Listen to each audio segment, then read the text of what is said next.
What's up, everyone? We've got another awesome episode of the Yu-Gi-Oh! Show, and today we've got a lovely guest. Who have we got? Introduce yourself, please. Hello, my name is Shiggies, aka Crystal Abundance, on Twitter.com, Twitch, and YouTube sometimes. But thank you guys so much for having me. Wow, lovely. No Awesome, worries at awesome, all. awesome. No worries at all. So, Shiggies, for anyone who may not know anything about your space in the content zone, could you just give us a little bit of a run through about like what your Twitch channel is about, like anything interesting that you may have done that our viewers may not know about, or anything like that? So I touch a variety of different content, including but not limited to art, cosplay. I stream Master Duel, the trading card game. I do some collecting. Sorry, can't speak. I do all sorts of things. I really enjoy the anime, so I also touch into the anime fandoms as well and enjoy those. But yeah, I just kind of do. I love Yu-Gi-Oh! So if it's Yu-Gi-Oh!, I've probably tried it. And yeah, I just have fun with it. Good stuff. Good stuff. Like, yeah, when I was like looking on your Twitter and stuff, one thing I noticed, like, you're super into the whole kind of Cyberse archetype, right? And forgive me, I'm not too up to date on my brain's knowledge. Is it? You're gonna cuss me out so bad for not knowing this character. Is it Revolver, Soulburner? Like those two of the characters you're really into? You're gonna tell me it's not, aren't you? No, I'm sorry. It's fine. Yeah, it's okay. It's Well, okay. this has been a fun episode, guys. Thanks for tuning in. No, it's okay. I respect that. Those are like the two characters that most people know. My favorite character is actually Shoichi Kusanagi, who is the guy who owns the hot dog truck. So he's like a little bit obscure. He's like the worst duelist in all of Yu-Gi-Oh! Like it's a thing, but it's a deep cut. yeah, I really like Yu-Gi-Oh! Brains, so it's like a little obscure. But you know, I love Revolver's cool. I love Soulburner. I do love him. I play Salamangreat, so of course. But yeah. Fair enough.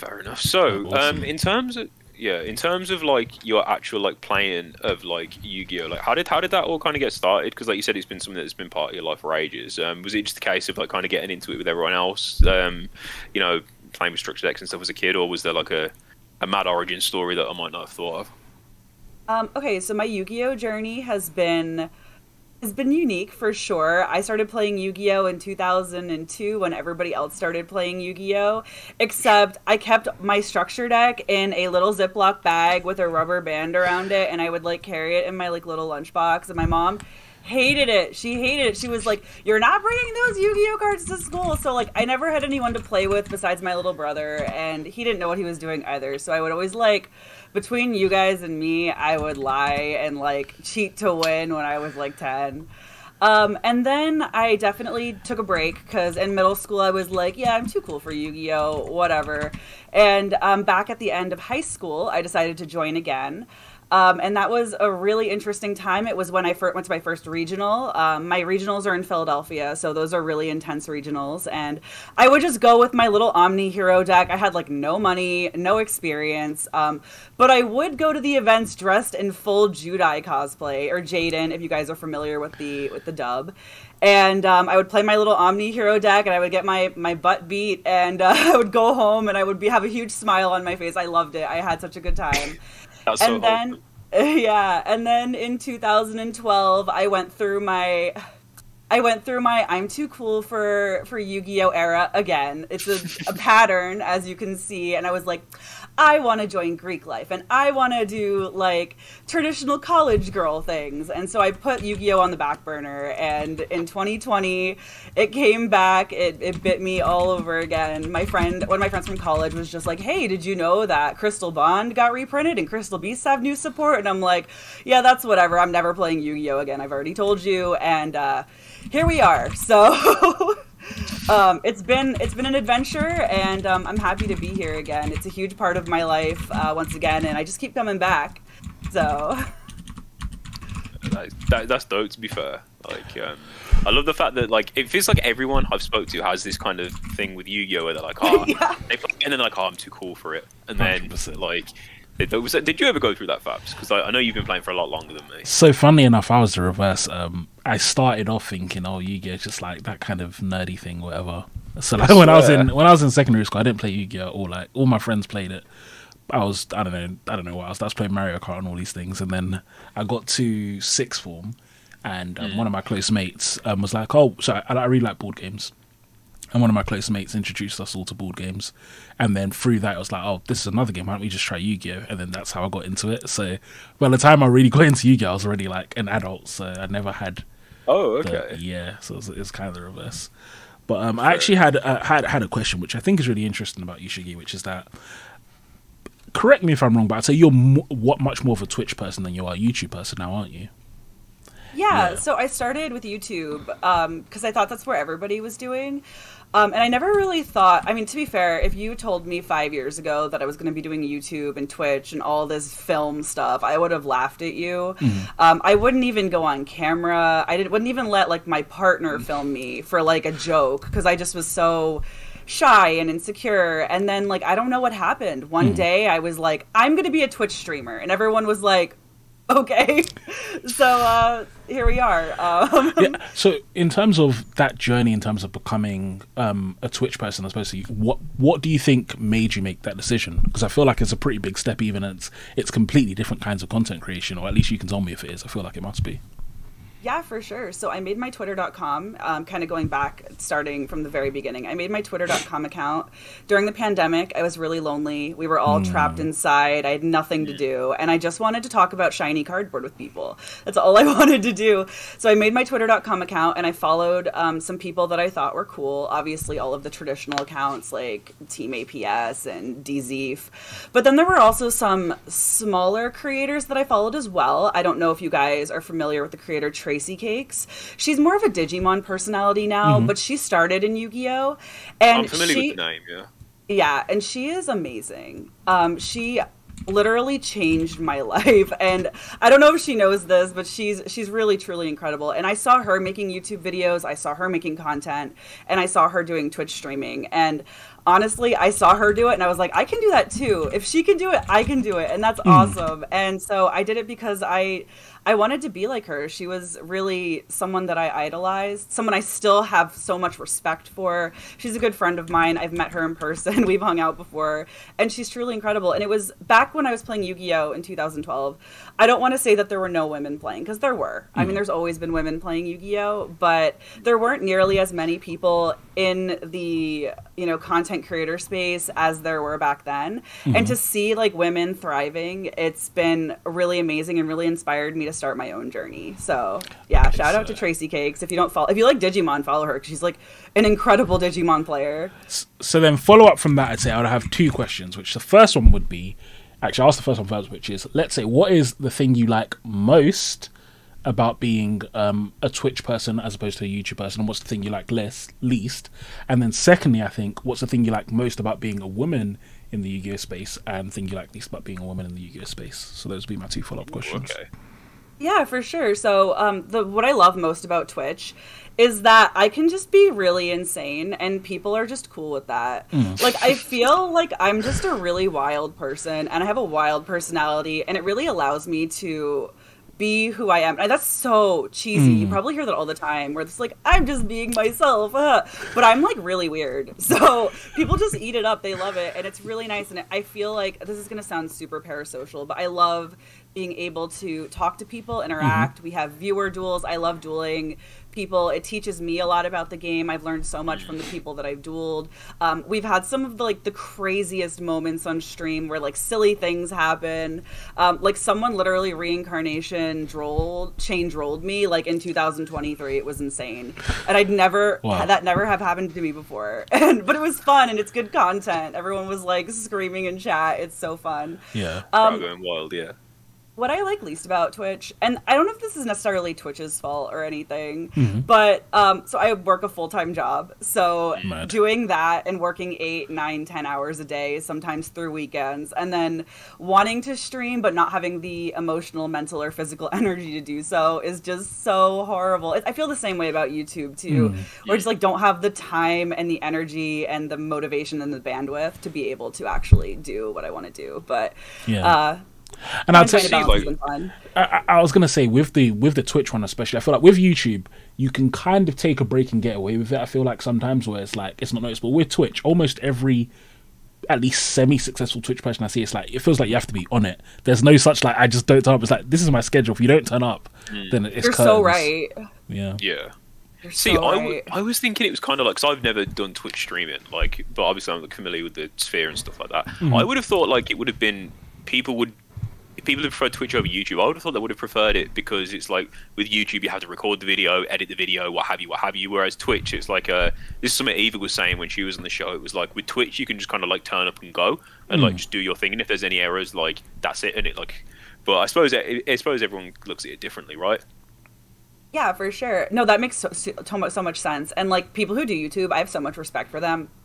Especially like small content creators who are like filming, writing scripts, editing, posting, promoting is like a huge part that people don't even think about. Like pushing out your content is all like part of the gig, right? And that's why I had to choose between Twitch and YouTube. I couldn't do both. And Twitch, you guys are super right. Like it's so much easier to just hit the record button or hit the stream button, log off, and then you don't have to think about it afterwards.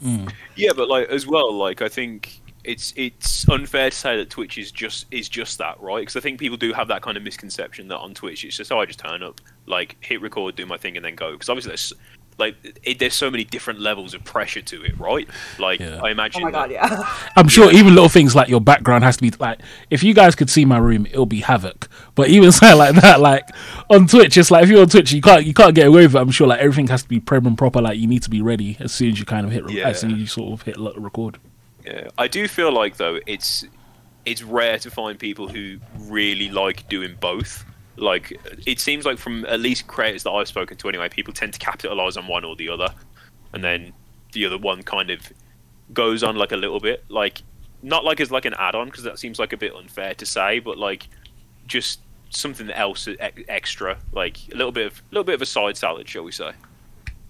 Yeah, for sure. I think though, in order to be truly, if like success is something that you're really passionate about, I think that having YouTube, Twitch, TikTok, Instagram, Twitter, Facebook, all of these things work together to create a successful YouTuber, right? Because you're pulling audiences from all of those different channels, and it is so hard. I respect people, especially people who are also working full-time jobs or part-time jobs or have families or friends. I mean, the balance has been really crazy, and the balance has been really difficult for me. Only recently have I really ramped up my Twitch streaming to get where it is now.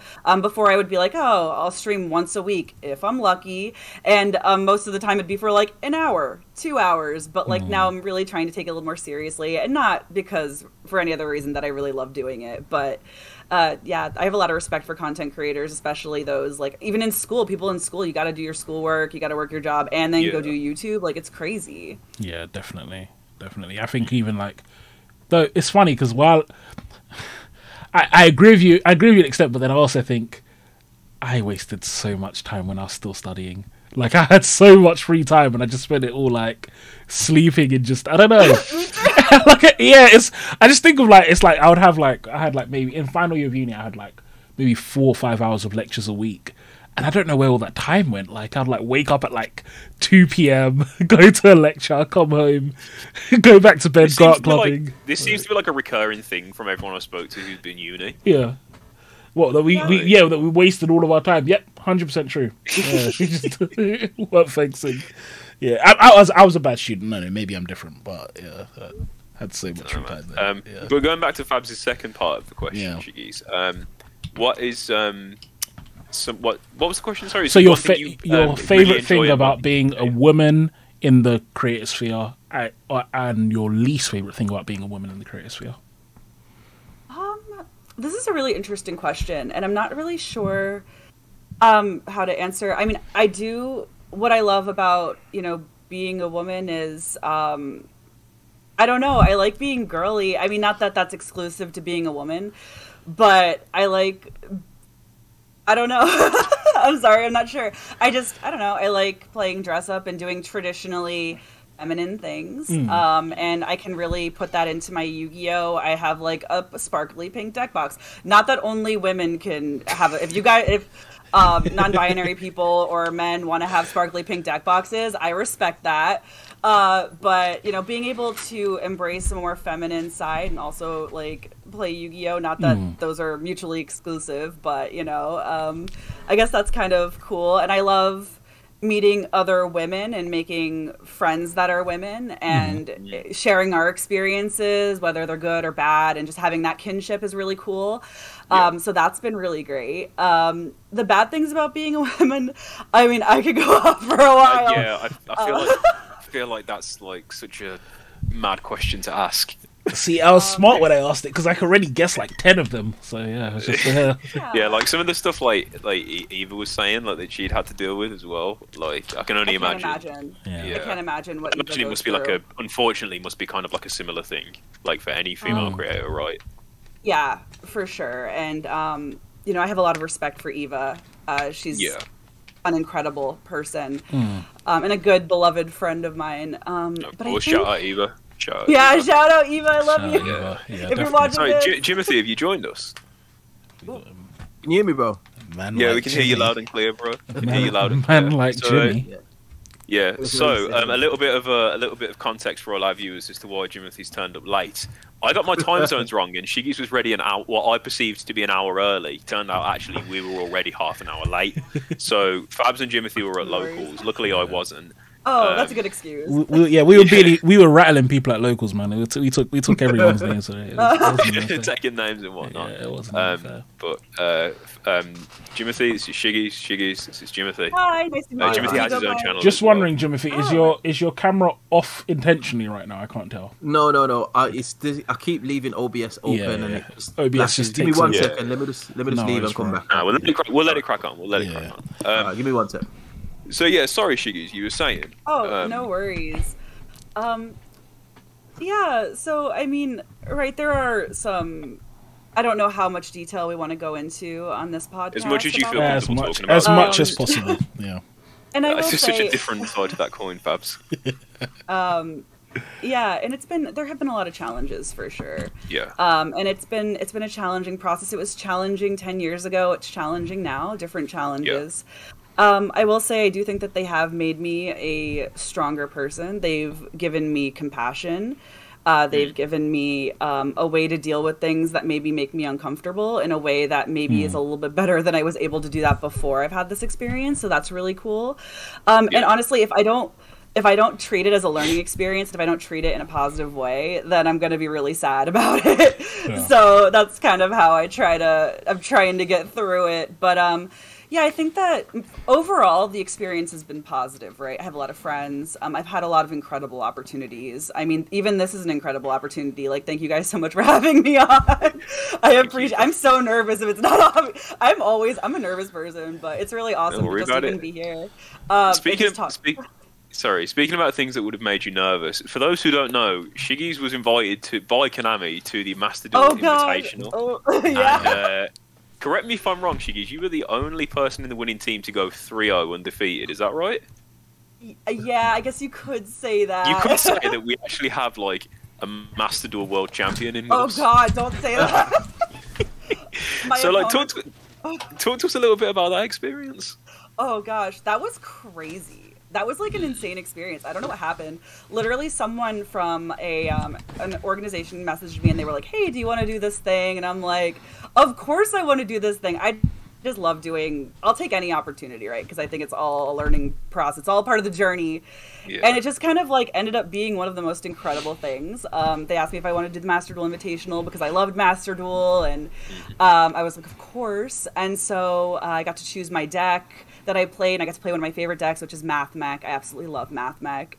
And are you a Math Mech player too? Let's go! I love it. Literally. I've been playing that deck recently, and yes, just double ticks for that.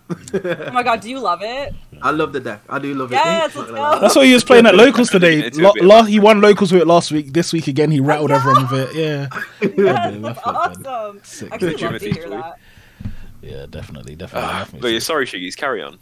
Oh, no worries. So yeah, it was really crazy. I mean, I built my deck and they set it all up for us, and like, I don't know, I always tell this story about the whole experience, but when I first started making Yu-Gi-Oh content, I don't know if you guys remember, but they did a remote duel invitational, and they had all of these creators compete like via remote duel to kind of showcase what remote duel invitationals would look like. And all of my friends kind of gathered around and we watched it and we were super into it and it was crazy. And I was like just starting my content creator career and I was like, oh my God, this is so cool. I want to be like these people one day. They're so awesome. And it's crazy. It happened. Like, I guess I manifested it. I don't know. But yeah, it was really awesome. That is dope though. That's such a cool story to be like, oh man, I can't wait to do something like that one day. And then here you are out here doing it. 3-0, doing it right nonetheless.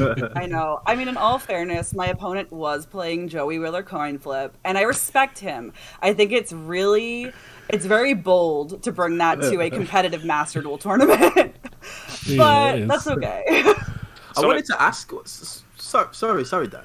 I wanted to ask, what was the remit for that whole Master Duel thing? Because I think I watched some content by Team APS, and he was saying that some people kind of went in there with the competitive mindset, and then a few other players just went in there just to kind of like meme and just enjoy themselves with stream and that. So was there a specific like focus that told you to come with, or did you just say just go and have fun kind of thing? So the whole event was to get people excited about Master Duel. If you guys aren't playing Master Duel, you totally should. And we were under the impression, well, at least I was under the impression that it was supposed to be a competitive event. I saw the roster, and obviously there were people like RJ and Pac, and I mean, they're extremely talented players. And before I submitted my deck list, I didn't know who I was going to be dueling. I didn't know who was going to be on my team, so I'm like, well, if Pac is here, I need to bring my best, right? If there's a potential for me to duel him, I need to like at least try. And so I brought my best deck, which also happens to be my favorite deck. And they paired us up, so it was actually an exhibition. They paired us up with an exhibition partner, and we just dueled them 3 times, and then all the points were added up in the end. And my partner was Dota Doya, who I don't know much about him. I know he's a fighting game streamer, but he also does really love Master Duel, and he's a super nice guy for sure, and a super good sport about the whole thing. And I had no idea what he was going to play, and that's why, like, I mean, people were in the comments of a lot of the posts were like, oh, he's gonna play coin flip, and I'm like, no, he's not. I was totally expecting him to play like Sword Soul or Branded, so that's what I prepared for. And then he played like Fairy Box, and I was like, oh no. Fairy Box, man. Or whatever it was. It was something crazy like that. But I respect him for doing that. I mean, he stuck to the meme, and listen, there's nothing I respect more than a good meme, so... I rate that. Fair enough. Like, I think the thing about Master Duel that I've noticed recently is, like, there's a lot of, like, forgive me for using the term, but a lot of, like, big mainstream Twitch creators using it, right? Like, Saikuno was invited to the Invitational, right? I know Ludwig's done a lot of content, and then there's I'm not sure how much he was doing it, but obviously Pac was coaching Carl Jacobs from Mr. Beast for a bit. Like, have you noticed like Master Duel becoming like more in like sort of like the Twitch public eye? Have you noticed that bring like any more traction to your channel, or is it like just been like what you'd perceive as like a natural growth? Oh, 100% Master Duel helped me out a lot. I started streaming it when it first came out. And I obviously saw like a little bit more growth, and obviously after the Invitational, that has also helped out a lot. I think Master Duel, what's really cool about Master Duel as opposed to streaming like Dueling Book or streaming like the remote duels, is it has such a beautiful, epic interface, right? Like the music is dramatic. There's the cards make these sounds, and you just feel like a real video game and a really like watchable video game. So I think that helps a lot. I think people like watching Master Duel. At least I like watching it more than I like watching like someone remote duel or play Dueling Book. So I think that helps a lot. Also, it's new, and you know, a lot of people came back to Master Duel because they played Yu-Gi-Oh when they were like 10, just like we all did, right? And they were like, oh, I want to kind of see what's going on, and I think that really helped ignite an interest. A lot of my IRL friends who like hadn't played Yu-Gi-Oh in years, like talked to me about it, and they were getting super excited, and I was like, I can't play you guys. Like, you guys cannot summon Blue Eyes against me. You're gonna be so mad. But yeah, but I think there was like definitely a reignited interest in Yu-Gi-Oh, which I love to see. That is so exciting. Yeah, it's is fucking dope, man. Yeah, I had points mate there, but I don't know where I was going to go with it. So you guys like, I want to hear you guys talk about Mathmech for a bit because you guys all love this deck in it, and I've never touched a Mathmech card in my life. You know it, yeah. So I'm gonna like, do you guys have a particular memory with Mathmech, like each that stands out for you? Yes. OTK out of nowhere. I actually, when I first had the deck, it was I think it was Mystic Fighters when it came out. Yeah, back in 2019. I remember making Geo Mathmech Final Sigma. I don't know how I did it, and I hit into a monster. I think it was like, I don't even know. I think it had like 500 attack, and I must have done some damage, or he used Cosmic Cyclone or something, and I just OTK'd, and I was like, how did I do that? Why did that happen? I love it. I didn't realize, and then I actually looked at the cards. I was like, these cards are pretty good, but it's just at that time. Then it was more of a meme rather than something that it could be considered a deck. And then when Circular came out, and I read it, and then I read it again, and then I read it again the third time, I was like, this is silly. Cards not serious one. Yeah, that's the thing. Like, I didn't take Mathmech as a deck seriously at first because I was like, oh, like I don't think it can do much all of this. Then I read Circular, I was like, this is insane. This is a custom card. Like, whoever designed this card at Konami, I mean, for sure. I don't know what they were doing. But that really was a game changer. And one of the things I do really like about Mathmech is I do kind of like the whole idea of just like there's this one card that just pretty much does everything that the deck ever needs. Like like it summons itself, it searches spell and trap, it dumps whatever you want. I mean, the card's amazing, really, really good. I guess there's a cost. You can only attack with one monster, I know, but other than that, like it's. It doesn't mean anything, does it? Not with that monster's access code talk. Exactly. It's really nuts. Like, definitely a really, really good deck. I think as well. Like, I used to play. So I'm more of an Ignista player. So that was like the Cyber deck I was more into. But what format was it? It was, I can't remember what set it was. But basically, for like a whole format, I only played Mathmech and like, I don't know. I feel like wasn't it like Pote? Was it not Pote format? Was it Pote? Because that was when you topped our winner box. Yeah, Sprite was a thing, so it might have been Pote, But like, I played Mathmech. That was the first time as well, I would say, that I've played a deck for an entire format. Like, I'm normally the guy that, like, I'll play a deck one week and then I'll play a deck another week. Like, if I talk about the last 4 weeks, the decks I've played, it's mad. Yeah. But like, I stay, But I played Mathmech for that entire format, and it was so fun. Really, really enjoyed it. Yeah. It does seem like a super fun deck to like pilot, but I just feel like my brain is too smooth and reptile based to like. Not gonna lie, I would say it's actually really easy to play. It is. Yeah, really definitely. Oh, for real? Yeah, I think that's really one of the strengths. Like, there's skill expression, but in terms of actually getting started, I'd say Mathmech's quite. I mean, there's one combo you need to know, the circular combo. You know how to resolve circular effectively, and you'll probably win. Like, unless you go up against that one branded player who opens all the Bystials. Oh yeah, oh gosh, that was. I think it does well in this format as well. Like, I've played against Kashtira a couple of times now, and because you've got so much room for just like tech cards, like their board is just not safe. Whatever they do, if they're trying to overextend, they're getting to be rude. Yeah. If they don't overextend and end on a Rise Art, then I will be searching a Kaiju, and he's going. So because I play Small World in my list as well, so then it's just like you don't. Oh my god! Do you know what I mean? There's a lot of flexibility. I love the way you put that, then, Jimothy. It's like, put the right. I'm gonna be searching that Kaiju. You're gonna be doing it. I was there last. Sorry. Shiggy, you go ahead. Oh no, that's just brilliant. I'm writing that down right now. Like, Kaiju with Small World. That is so good. Yeah, last week at locals, I don't know who you were against, if he has next to you, but it's like you're like Small World, and they just let him activate it, and then he adds like Lava Golem, and they were so rattled they didn't know what to do. It's like, you can't even activate, you can't do anything now. It's like I remember when I played you, Fabz, and it was Mystic Mind format, so Archfiend and Eccentric was like the Small World target. Yeah. And I remember you were just like, Small World, and I was like, okay, whatever, because I had Mystic Mind down, I was feeling like a G. Then you were like, Archfiend, and I was like, well, let me read this. Search for chat room. Fuck, I guess I lose. Oh my gosh. What I was doing what I was doing against Runic and Mystic Mind is Gate Blocker. Because, like, against Runic especially... Yeah, so you just search Gate Block and then you normal summon it, and they can't even beat over it because they skip their own battle phase. And then when you have Gate Block on the field, they can't target your other cards. So they just can't do it. You just normal summon Gate Block and then you win. But yeah, I really like Math Pick. It is a fun The deck. Small World Goo. Yeah. Small World's in Master Duel, right? Yes, it Could is. be. Yeah, for yeah. Sure. Yeah, there you are. I hear Runic's Terran at Master Duel, Shiggies, so Gate Gosh. Blocker in it. That's the good. Yeah, I feel like you guys are playing 3D chess and I'm only playing checkers. Like, I'm taking notes.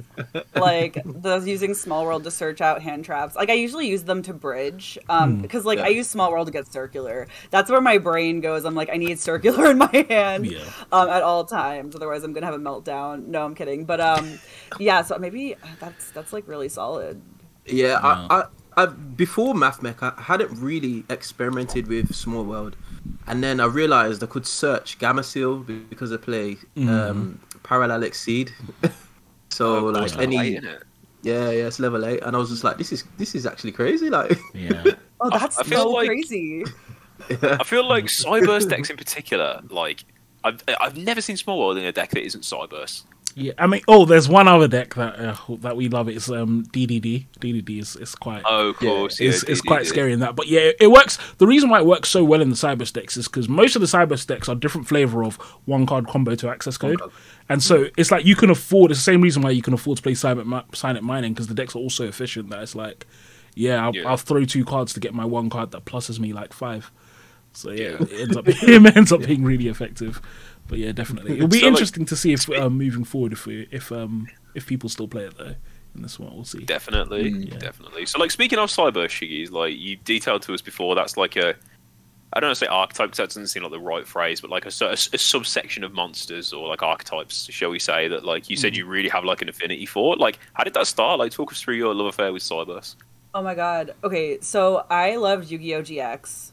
Like growing up, that was like one of my first real animes that I could like understand how it worked. Like, loved Yu-Gi-Oh! GX. Yeah. So I started playing Crystal Beast and Hero. And like, those decks are okay. I think that there are people who play Crystal Beast and Hero that are like Crystal Beast and Hero gods. And like, I respect them. I am not one of them. So I was just getting tossed around and I was like, I don't want to do this anymore. And then I watched Yu-Gi-Oh! Vrains. I just binged it. And that was it. It was game over. I picked up Salamangreat and I have not played like any...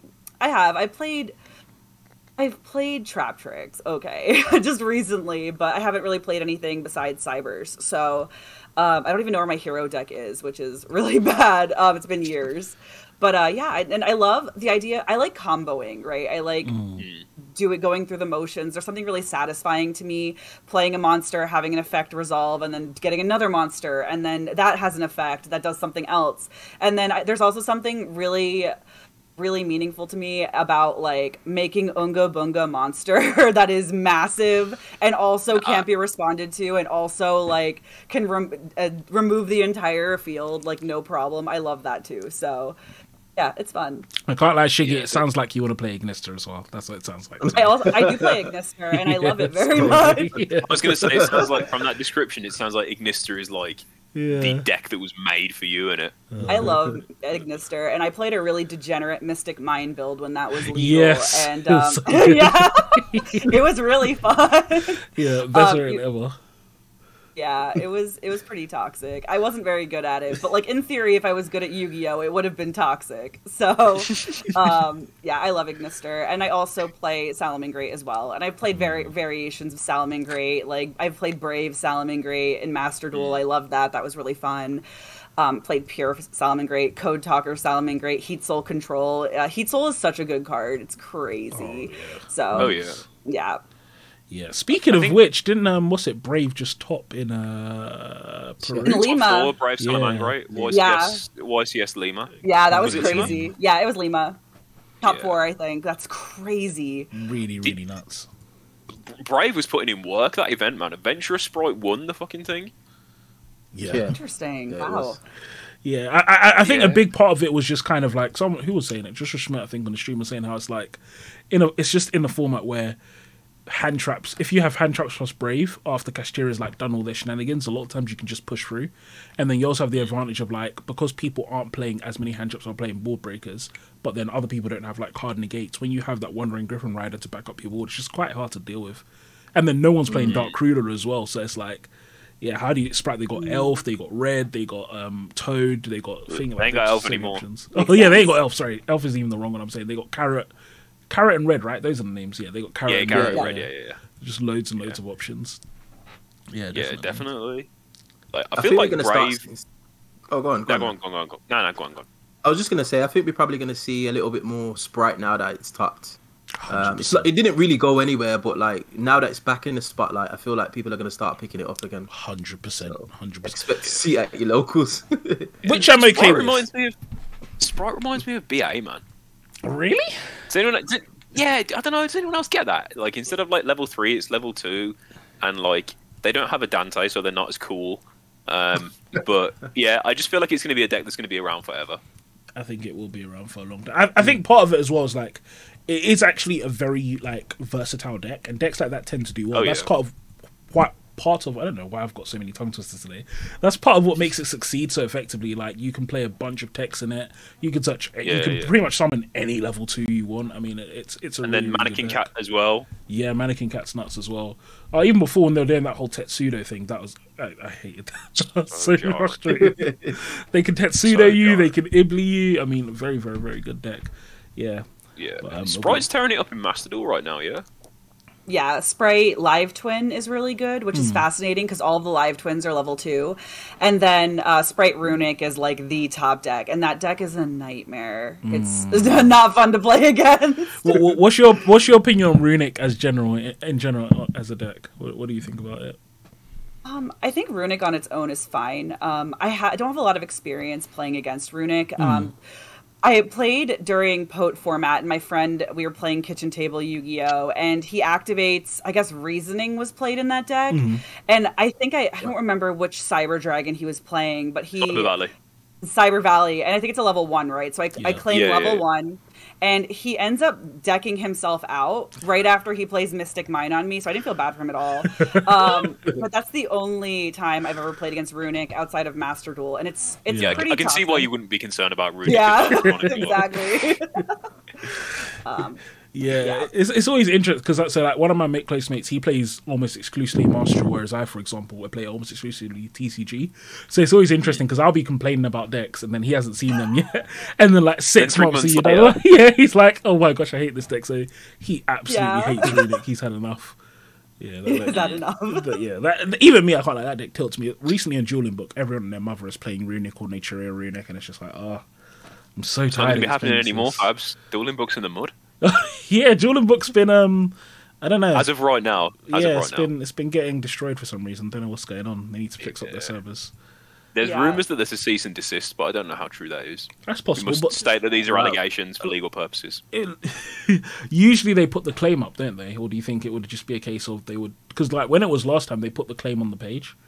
Yeah, speaking of someone... Did it happen again? Yeah, not that I've ever torrented or done anything like that, because I am a moral and upstanding citizen. I've never done that. But hypothetically, if I had torrented, when you torrent and you go on block torrent sites, usually the DMC request is on the site so you can see. So that would have been... okay. Yeah.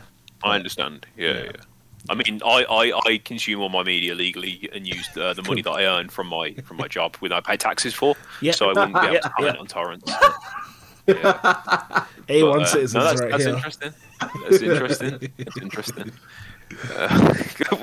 I've completely lost my train of fucking thought. So Runic, that deck sucks, right? By the way, as Dan is saying this, I don't know if you're aware, Shiggy. Dan, I'm never gonna let him live it down. Dan is a Runic lover. Yep, it's his favourite deck. You say it. No, it isn't, man. It ain't my favourite deck. So what happened? What happened, Cheese? I'll fill you in on the law. Okay. When the Weekend Runic came out, me and one of the members of the channel I'm part of, Sanctum Squad, we made a Sprite Runic deck. I top 4'd the winner box with it. We did the profile. I think it was like one of the first ones on the YouTube for the TCG. Not here to brag.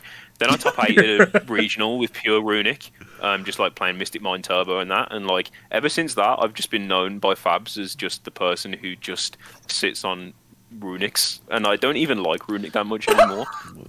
Like it's not fun. Just yesterday, Dad messaged me. It was like 2 a.m. and he was like, "You know what I want to do right now? I really want to activate Runic Fountain." Like literally 2 a.m. I don't know why he messaged that to me, but just Yeah, to be fair, yeah, that did happen, Fabs. That did happen. It was just after it was just after I finished like framing my 17 collector's rares. So maybe that was something to do with it. Yeah, but look, what we're actually gonna do is because I've got a relatively good "Am I the Arsehole?" and I don't want us to miss it out, so I'm gonna go into that earlier than usual. So, Sure. Shiggy, you're familiar with the subreddit "Am I the Arsehole?", aren't you? I am indeed, yes. Yes. Unfortunately. Yeah, so it is a very interesting one. It goes, "Am I the arsehole for banning my sister and her boyfriend from my apartment after they had sex in my bed?" So, so I'm going to start reading this out. So, I had to travel overseas for a couple weeks for work-related reasons. My sister's college is nearby and she offered to feed my cats and water my plants while I was gone. I said, "Sure, thanks," and told her she was welcome to stay there while I was gone, since she lives in a dorm. Anyway, the day I got home, my sister was there with her boyfriend. That was fine. He's always seemed like a cool guy, but one thing I noticed is that my sheets were still in the washer. I didn't think much of it. I just assumed my sister waited to wash them since she was using my bed while she was there. But she tells me, "Sorry, my boyfriend and I were using the bed last night." That grossed me out. I don't think I'm unreasonable to not want people screwing in my bed. My sister told me to relax and told me I was being a prude. She said that we, meaning Americans, stigmatize sex, and so she washed the sheets so it's fine. I said no, it's not, and told her to get out. She isn't welcome there anymore. Our mum has been saying I'm overreacting. Am I the arsehole? So what do you think, guys? Maybe she's taking it a bit deep, but no, I don't think so. I don't think she's an arsehole for that. Not overly anyway. Like deep in it, like yeah, you can't come back in my house. That's a bit much, maybe. Yeah. Do you know what it is? It's a bit like, come on, man. Like family as well. It's a bit techie like that. Oh, If my brother did that to me, I'd kill him. yeah, bad juju. Wait, younger or No. older? Bad juju. Younger or older brother? Which one would bother you more? This is a mad question. Shiggy, which one would it bother you more? If it's a younger brother or older brother? Oh, both. Oh, you're just I don't want irritated. my Yeah. brother in my bed, period, let alone No, that's doing fair. weird That's stuff in fair. there. Do you know what it is? I feel like for me, it's like, well, I don't think I would like it and I wouldn't be happy. I feel like she was gone for a couple of weeks. That's a long time, and like sometimes you're just in the moment, and then like you don't know what you're doing. Like, do you get it? Like, I can almost have sympathy. Like again, if it was my sister, I would be upset as well. But I feel like, yeah. Sympathize. but like, do you get it? It's like she was there for a couple of weeks. She's 19 years old. You know, you're really horny when you're a teenager. Yeah. By herself. The boyfriend comes over, and like she washed the sheets after, I guess. So technically, is it? I rate that. I rate that Yeah. like she washed the sheets. That shows a little bit of Like, yeah, that's but I can't even think of the right word here. I guess etiquette. yeah. I'm gonna be truthfully honest. I'm not having it. He's not the arsehole It's at all. not. Like, if they're doing it in the bed, just be respectful and don't tell me about it. Innit? But don't be blasé Exactly. about it. Don't be blasé and be like, "Oh, you should be weird. fine." Like, no, It is I'm weird not fine. that she told him. So you're saying you'd rather just not know? Honestly, Yeah. I'd rather not know. And because Yes. what I'm thinking is, what else is not sacred? Like, did he bring a spare pair of boxers? Like, is he using the boxer shorts on the drawer? I don't know. He could be using my socks. Like, if he's in my bed, there's no holes unbarred. Like, To be fair, So- what's he doing with your toothbrush in it? I don't know. He could be. I don't know. I'm not saying he is. I'm just saying, like, if the bed's not sacred, then Yeah. I don't know. Your flannel or your towels are not sacred either. Like, you could just be. You know what I mean? Exactly. So Yeah. I'm just not having it I now. hear you. I hear you. You're looking at it. You're looking at it from angles, Jimothy. Yeah. No, I think I do agree that I know I would be upset, but I'm just I feel like I can almost understand, and I almost feel like it's just like teenagers, isn't it? Like, yeah, like I just I don't know. Maybe I'm being too nice in this one, but it just feels like. I understand, but I think I would still be pissed. Oh yeah, I'd be very angry. I'd be and because the reason I was asking the younger or older question, for example, is because, for example, if it was my older sister, I'd be livid because I'd be like, at your big age, you should know not to do such a thing. But it's like for my younger sister, if I don't have younger sisters, but if I had a younger sister, I'd be like, okay, she's a bit of an idiot, don't do that again. But yeah, I guess the consensus from most of us is this is not an okay activity. Yeah. To have sex in your don't be. siblings' bed. Yeah, I thought this Yeah, was siblings in it. If it was would you care less if it was a mate? I think I would be more upset if it was a mate than if it was a sibling, for me personally. Because it's like if my sibling, it's like there's a certain level of idiocy that I have to tolerate because you're my blood. Like, you get it? But it's like if you're my mate, I don't know you, bro. What the heck? Bringing your nah, that's. So I feel like I'd be more angry at a mate. Yeah. What would you? Fair enough. Would you? What do you guys think you'd be less angry if it was a mate? Less, yeah. Do you know? I'm gonna be like 100% honest here, innit? I have a little sister, and like I don't want to be thinking about her doing anything like that. So like this conversation has not entered my mind at all. So yeah, I've only thought about like if if a mate like it's different now. I'm moved out in it, like I have a bed that I share with my wife. But like when it was just like my bed at home and it's like a party, I'm just like, as long as you clean up and like I'm gonna wash the sheets anyway. Like I'd be pissed off, but I'd be like, well, you know what, like whatever. Like it's not like they've taken a shit in my like boxer drawer or something. Yeah, I don't know. This episode is so cursed. I'm sorry, Shiggies. No, it's okay. I love it. That came out of left field as well. Shit in my boxer drawer is a new one. Definitely gonna store that for later. Yeah, British parties, isn't it? Or American parties like this? No, I don't know. No parties I've ever been to. Yeah, I want to disclaim, to my knowledge, no one shit in my boxer drawers, but someone did piss in my washing machine. That did happen. Oh my god. I'm sorry, I didn't need a bit of backstory to this, Honestly, like this is about as much backstory as I can give. I was having like a shindig at my house like when I was like 18. And thought nothing of it. About 3 months later, my best friend goes off to uni. Like, we're going off and seeing him off in the morning. Like, oh, you know, got nice to see you, mate. Yeah, we'll see you at Christmas and whatnot. And he goes, oh, yeah, I'll see you boys in a bit. Oh, by the way, Dan, I pissed in your washing machine and just got in the car and left. And I was just like, are you still friends with this person? Oh yeah. That was too much of a positive response. Okay. No, but like he's like. I just want to highlight something to you. He pissed in your washing machine, bro. Rageki and show it in, man, because that's what you're feeling. Look, you can't accidentally piss in someone's washing machine. I hope you realise this is an intentional activity. Like all I'm gonna say in it is like, there's it's tit for tat. That's all I'll say. Oh, so you piss in his washing machine, then it's no. I respect his parents too much to do that. Oh my gosh, that's wild. Yeah. No, I've heard some wild party stories. I think that's probably one of the wildest I've heard. Definitely. What? Like, come on, then. Let's hear some mad party stories. Oh, I've heard. As I again, I'm a married Christian man. I don't partake in any. No, you know, funnily enough, my first year of uni. So I'm very into. I used to be very into the alcohols and the liquors and these things, and so the devil's taste. Yeah, and so first year of uni, I got really really drunk on my first night, and I don't remember the night, but there were several recordings. There was things like I was running around the campus. So this is in Aston University, running around the campus, inviting everyone to our flat for a drinking session. I was dancing on the table in our living room. Yeah. There was a point. Yeah, there was a point when I was apparently. So we went to. There's this club called Gloucester Green, and we all went to the club, and then they saw that it disappeared because apparently just at some point I decided to like go for a walk around campus and just abandon them. And then they eventually got me into my bed, and then vomited everywhere. Threw my toothbrush in the toilet somehow, then vomited on it. Vomited on the bed itself. So as the last disrespect to the toothbrush, like throwing it in the toilet, was that enough? Yeah, I remember my memory from the morning after, just kind of like waking up in like a pool of my own vomit and feeling absolutely horrible. Yeah, it was. But other than that, yeah, my uni was mostly uneventful. I think after that, I was a bit more moderate with my alcohol drinking in university. Yeah. Fair enough. Yeah. And Timothy, any fun stories to share? How long have you got? I've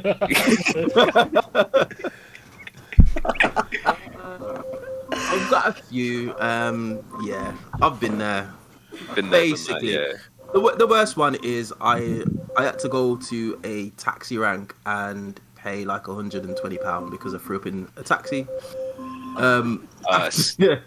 After a night out, and the taxi man dropped me. I think it was to like my neighbor's garden or something like that, and I was knocking on the door for about 20 minutes, and then the neighbor told my mom, and she wasn't impressed. I can imagine. To be fair, that's the light version, but yeah, £120 lighter, and that money came from my mom, so you can imagine how she was feeling. Yeah, she probably wasn't impressed. But yeah, it's I see it as a learning experience because it's made me a better individual. 100%. Yeah, definitely. Yeah. I can imagine. Shiggies, before we get a little bit into some of the questions that we actually had regarding stuff that isn't just degenerate party stuff, any fun stories regarding any parties or anything like that you want to share, or should we just go straight into the important stuff? Nothing I can say that wouldn't get you demonetized on YouTube. Well, we talked about Wii machines. I don't think it's. I think we're far past that point. No. All right, next question. Yeah. So talk to us a little bit. All right, we'll get back onto the PG-13 content. So talk to us a little bit about your cosplaying, because that's like a huge part of your channel. Like I've noticed, you've gone to like events dressed as different Yu-Gi-Oh cards and Yu-Gi-Oh characters. One that I really enjoyed of yours was the I can never remember her name, but the adventurer Enchantress. Like I thought, like, thank you. Yeah, really a big fan of that. So talk to us like about what goes into like a cosplay process, like what makes you want to choose a character to kind of cosplay, and then like because I think a lot of people think that cosplaying is way easier than it is, right? Like the amount of detail that goes into actually designing a costume and like all this other stuff like that. So just talk us a little bit through that. Yeah, for sure. I'd be happy to. I love cosplay. I've been cosplaying for 15 years, and I make a lot of my own cosplays. Yu-Gi-Oh! Is a very special kind of hell when it comes to cosplaying, because we get one reference image, and it's usually like this big, and the detail is not very clear. So it's very challenging, especially considering like I make a lot of my own cosplays from scratch, or I'll pull pieces together and alter them. So that's also a part as well. As far as Enchantress, I saw Enchantress and I thought she was cute. I like the color blue. I know that's not a very exciting way to choose, but I like cosplaying like female characters mostly. I have done some crossplay as well, but I thought she was cute and she was relevant, meta relevant. And I just had fun with it. She was a huge challenge. It took me over 100 hours to get it done. So I sewed everything, cut the fabric, dyed the fabric, getting that kind of ocean blue to match the card art took forever. So you have to dye the fabric, sew all the details on, applique it all on, she has like armor pieces that took a while. I also built the staff. Unfortunately, the staff did not make it through the 100-degree Otakon Baltimore sun, or Maryland. Oh, I can imagine. So it melted like at the convention. We got some photos with it, but I'm not a very good prop builder. That's one of my weaknesses. With Yu-Gi-Oh! Too, as you guys are aware, like Yu-Gi-Oh! Characters have like crazy hair. So like you're literally building like structures, like sculptures that sit on your head, which is nuts. Like I have, my Yusaku wig isn't here, but I cosplayed Yusaku Fujiki from Yu-Gi-Oh! Vrains, and that was like an absolute nightmare wig. And they just take a lot of time, but we always say cosplay is literally like being your own production studio. You do the costuming, you do the makeup, you do the posing. Some people do, whoever does TikToks, like that's like acting is a huge part of cosplay now. Yeah. It's just like crazy. You take your own photos, you edit them, you promote them. Like it's a full-time job in itself, but I love doing it. I like playing dress up. I like doing makeup and feeling pretty and being silly. We're all like super silly in cosplay. Like we spend hours on these cosplays to like run around like little gremlins. But it's fun. It's a good time. No, I can imagine. I feel like it must be like seeing the reactions from like your opponents when you go to sit down at an event and you're just in full like cosplay gear. It must be like you must get some people just being like mad double takes and just been like, what? I'll be honest, they were not having any of it. Oh, really? So we played the 3v3. I didn't during the main event at YCS Niagara when I cosplayed. I didn't cosplay for the main event. I just wore comfortable clothes because I knew I wanted to like take it seriously and be comfortable. I did play during the 3v3, and so my 3v3 we sit down and my opponent looks at me and like is not having any of it. They were like not having it, and I was just like, okay. What do you mean not having it? Like They wanted to win that 3v3. I'm telling you, like it was they all just, about the win. they were just, yeah, they were like, okay, that's cute anyway. Yeah, exactly. Just a real hard face. Yeah, they were not. They didn't say anything to me. They sat down. They were like, "Do you want to cut?" And I was like, "All right." And I'm wearing like a clown suit. Like I look insane. It's fine. What's it like in between matches then? Do you get people that come up to you and say, "Oh, can we take a picture or sign the card?" Or do you get a lot of that? Yeah, not a lot of it, but some people were super nice and they'd be like, "We love your costume," and I'm like, "Thank you. It took me 100 hours." Because if you ever meet me in person, I'm literally the most awkward person you'll ever meet. I'm so nervous all the time and I'm shy and weird. But yeah, it was really nice. I did meet a lot of people at YCS Niagara who also knew me from like the internet, which was like crazy. I was like, I don't know. I don't even know myself. Like, what's going on? It was really sweet. But a lot of people like wanted pictures and said that they thought my cosplay was cool. But when they're playing, it is nothing but business. Like Yu-Gi-Oh is serious. It's not fun at all. It is all serious business and no games. It's not a game at all. That's 100% how I am in a game. It's like yeah. Fabz is like tunnel vision. I'm ready for fights. I remember one locals sitting down against Fabz. And we were talking about podcast stuff, and I was like, "Oh, we should look at getting X person." And he's like, "Oh yeah. Like I'm thinking about doing this." And I was like, "All right, cool." Clock starts, and he's like, "Yeah, high roll, yeah." Like, I was like, "What?" Like, legit. He looked at me like I was just completely. I'm sure as soon as the game started, I probably forgot your name. Everything was just like, he probably did it. And then like he slapped me about. And then you were like, "Oh, by the way, so and so has responded," and I'm like, "Oh, you're just gonna talk to me like this now?" That's so funny. I love that. Yeah. Like Yu-Gi-Oh players in particular, man, they are so tunnel visioned on getting that dub. It is insane. Oh my god, they take it so seriously. I go to locals and I try to be friendly, and I'm like, "Hey," and they're like, do you want to roll the dice? Do you have dice? Are you ready to play? Draw your cards. And I'm like, "Oh, okay. I'm sorry. Like, I don't." Yeah, all right, Kyber, chill out. Yeah, I know, right? I'm like, I don't know. I'm playing a dumb deck and I'm bad at Yu-Gi-Oh. I'm sorry. You know, I would take it as a compliment because I know myself as well. And I'm about to offend so many people at my locals now. But if I'm being chatty with you at locals, it means that I'm not intimidated by you at all. That's usually what it means. Like, I'm like, I could just, we can talk and have fun, but it's like, that's why it's like, when I'm playing most people, it's like, yeah. It's like, I'm sure even Andre knows when I'm playing him, it's just, yeah, we're in the game. He's the same, actually. I'm saying that Andre's also exactly the same. It's like, we're in the game, like, no time for chatting, but then it's like, some people, it's just like, "Oh, yeah, how's you doing? How's your dog?" All of these things. It's like, yeah, use all your effects, I don't care. Like, yeah, I'm gonna win it. It's just sitting there with, like, your one-card starter and 5 board breakers. Yeah. Well, that's usually what it means. So I take it as a compliment. Yeah, that's usually what it means. They really have to focus to beat you. Yeah. Do you guys have like a really competitive locals, or is it kind of like half and half? You guys go to more locals than me. I've been out of the loop in locals for a little bit, but 90% of the locals I've been to are super competitive. Yeah. Other than the Derby locals, which I'll bring up every single opportunity I get because I went there and played 4 rounds of Lair of Darkness, and I don't know why that happened. Yeah. Every time you told that, I was just like, "What the heck? I don't know what's happening." But yeah, I'd say this like this was in 2019, by the way. Yeah. When Lair of Darkness came out, it wasn't even good. So even when it came out, that would have been weird. Like, why is everyone playing this? What the heck? But yeah, I'd say but like where we are is super competitive. Yeah, like there's 3 locals basically, and the least competitive one is still quite a competitive locals, which I'd say is Dan's probably on Saturday. That's probably the least competitive. Yeah, it's quite heavy. What about yourself? Would you say that yours is very, very competitive, Shiggy, or would you say that it's like? Yeah, for sure. Philadelphia has a really big regional and a really big Yu-Gi-Oh population, I guess. I don't know if that's the right word. But we have like 5 or 6 locals within my driving distance, and all of the ones that I've played in have been like crazy. Like everyone is playing full power. You do have some people that come in and they'll bring like Hero, or they'll bring, I don't know, Dinomorphia or whatever. But for the most part, it's people who are bringing their best, which I actually don't.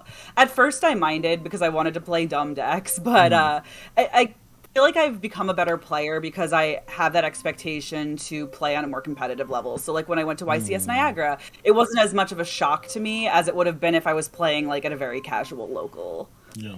Yeah, I get it, which makes Yeah. sense. And I think as well, it's a big part of like growing as a player as well, being able to be in that sort of competitive environment and still pull it out. Because it is a bit nerve wracking. I think that the first locals I know I went to, it was just a bit weird. Like, no, not the first locals. The first locals I came to in Birmingham, it was weird because everyone was just like on it, and I wasn't used to that. I was used to it being so relaxed, but then it was like after a while you get why everyone's like that, and it does help you improve a lot. Yeah, so Yeah, for sure. Oh, yeah. It is like the Birmingham locals and the West Midlands locals in particular, like they're so competitive. And to be honest, from every like guest we've had from America who we've asked about this, it seems like American locals like are just they're there to win in it. Like you don't get anyone who's there having a mess around, which does lead me into a question I wanted to put to you three. As we touched on the Eye in the Asshole a little bit early this week. Oh, Shiggy, were you still there? Yeah, sorry, I don't know what happened to my camera. No worries. It's fine. So the question I had to you three is: would you rather at a locals, specifically at a locals, would you rather go XO playing a deck that you despise, or would you rather go X4 playing a deck that you love? Ooh. So I've had this conversation with one person in particular at locals, not saying no names, and he kept saying to me, "Why are you playing that rubbish deck?" I hate people like that. And I did say, I said, "Look, I enjoy this deck. Do you know what I mean?" And it, like the last couple of locals, like I've clapped him with it. So, no, I definitely know who you're talking about, which is hilarious. And I said this. I said, "Look, like." For me, Yu-Gi-Oh is a bit of an escape in it. I play the game to just escape the reality because life is hard. You know what I mean? I'm a busy person, so when I go, I want to play something I enjoy, but I am also competitive. So, but the enjoyment comes first because I can't get to locals all the time. So if I'm going, I want to enjoy myself. Do you know what I mean? And you want to make your time count, right? Say that again. Sorry. You want to make your time count, right? Yeah, exactly. So, but yeah, and. It just goes. You can actually play whatever Yu-Gi-Oh deck you would like to play. Like it's just how you play it. You just need to just address the meta. Do you know what I mean? And that's something I've learned by continuously going to locals. So I'd rather go X4 and be happy.